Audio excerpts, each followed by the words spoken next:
चिराग पासवान ने 6 जुलाई को पटना में प्रेस कॉन्फ्रेंस किया। 5 जुलाई को चिराग पासवान ने अपने पिता दिवंगत रामविलास पासवान की जयंती के दिन अपने आशीर्वाद यात्रा का शुभारंभ किया।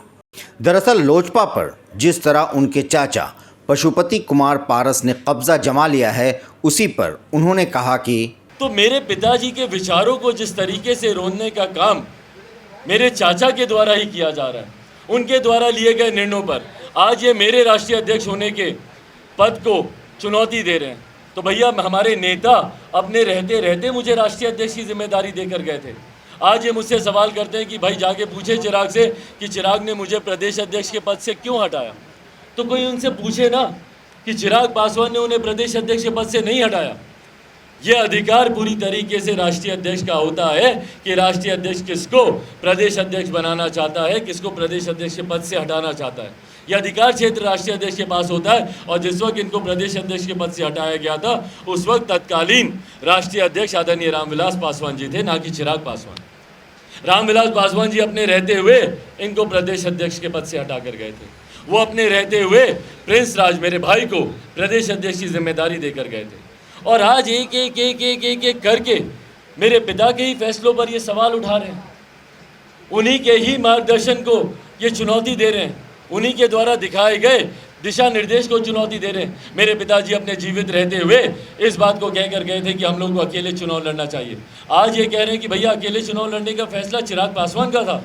दिल पे हाथ रख के कोई भी एक सांसद कह दे, कोई भी एक सांसद इस बात को अपने दिल पर हाथ रखकर अपने बच्चों की कसम खाकर बोल दे कि क्या उस फैसले में इन लोगों की सहमति नहीं थी। उस दिन पार्लियामेंट्री बोर्ड के उस वक्त राजू तिवारी जी पार्लियामेंट्री बोर्ड के अध्यक्ष के तौर पर मौजूद थे।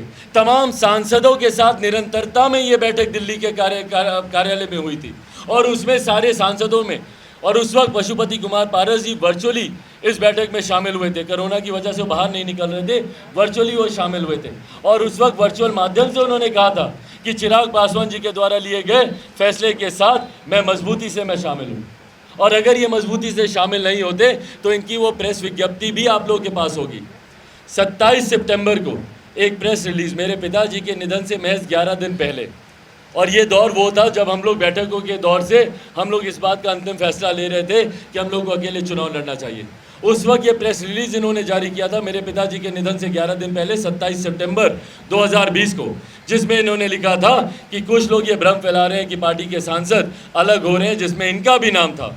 और इन्होंने कहा था कि मेरा पूरा समर्पण लोक जनशक्ति पार्टी के राष्ट्रीय अध्यक्ष चिराग पासवान के साथ है और उनके लिए गए फैसलों के साथ मैं चट्टान की तरह खड़ा हूँ। ये प्रेस रिलीज में लिखा हुआ है, आप सबके पास होगी वो 27 तारीख की। तो क्यों मेरे उन फैसलों के साथ खड़े थे? क्यों उस दिन आपने आपत्ति दर्ज नहीं कराई? क्यों उस दिन आपने नहीं बोला कि भैया गलत फैसला हो रहा है? चिराग पासवान ने अपने चाचा पशुपति कुमार पारस को लेकर कहा कि वो हमारे पिता की नीति और उनके द्वारा किए गए कामों को ही गलत कर रहे हैं। वहीं चिराग पासवान ने कहा कि हमारे चाचा हमारे पिता की बातों पर ही उंगली उठा रहे हैं। उन्होंने ये भी कहा कि मेरे पिता चाहते थे कि लोजपा अकेले बिहार का चुनाव लड़े, जिसे मैंने किया, और जिसे लेकर उन्होंने उन सांसदों को अपने बच्चों की कसम खाने को कहा कि क्या मेरे पिताजी ने ऐसा नहीं कहा था। आपको बता दें कि चिराग पासवान की ये आशीर्वाद यात्रा 7 जुलाई से 12 जुलाई तक चलेगी, जिसमें वो बिहार की जनता से आशीर्वाद मांगेंगे। बिहार इन शॉर्ट से मैं शादाब मलिक। अगर आपने हमारे YouTube चैनल को सब्सक्राइब नहीं किया तो ज़रूर कर लें। फेसबुक पेज को लाइक करना ना भूलें। धन्यवाद।